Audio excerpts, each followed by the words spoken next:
నా పేరు కాదూరు చిన్నప్పన్న.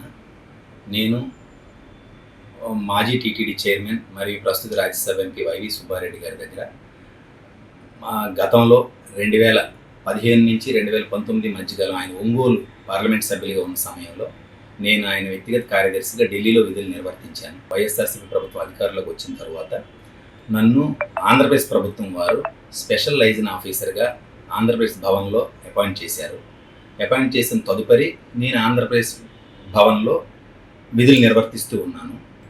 నాకు గత శనివారం అనగా 31/5/2025 సిట్ నుంచి ఒక నోటీస్ వచ్చింది, విట్నెస్ నోటీస్ వచ్చింది. మీరు 2/6/2025 మీరు సిట్ ఆఫీస్లో అటెండ్ అవ్వమని వచ్చిన తదుపరి నేను అటెండ్ అయ్యాను. వాళ్ళు అడిగే అన్ని క్వశ్చన్లకి నేను ఆన్సర్ చేస్తూనే ఉన్నా. నాకు సంబంధం ఉన్నట్లకి నాకు సంబంధం లేనట్లుగా అన్ని క్వశ్చన్లకి ఆన్సర్ చేస్తున్నాను.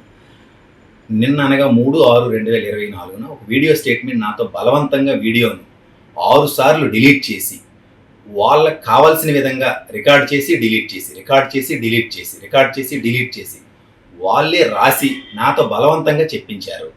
ఈ ఎంక్వైరీ మొత్తంలో సిబిఐ పాత్ర కంటే ఏపీ పోలీసులు అత్యుత్సాహంతో నాతో బలవంతంగా మాజీ టీటీడీ చైర్మన్ వైవి సుబ్బారెడ్డి గారి పేరు మరియు మాజీ ఈఓ ధర్మారెడ్డి గారి పేరు చెప్పించి స్టేట్మెంట్ను రాయించుకోవాలనే ప్రయత్నం అనువనువునా కనిపిస్తుంది.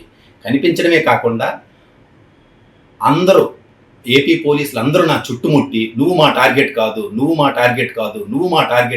మా టార్గెట్ వేరు, మా టార్గెట్ వైవి సుబ్బారెడ్డి గారు మరియు నా టార్గెట్ ఏవి ధర్మారెడ్డి గారు, నువ్వు మా టార్గెట్ కాదు అని పదే నన్ను ప్రోద్బలం చేశారు.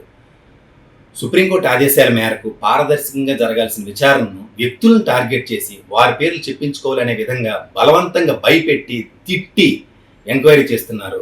అత్యున్నత న్యాయస్థానం ఆదేశాలతో జరుగుతున్న ఈ ఎంక్వైరీని కూడా కుట్రపూరితంగా కక్ష సాధింపు చర్యలకు ఏపీ పోలీసులు వాడుచున్నారు.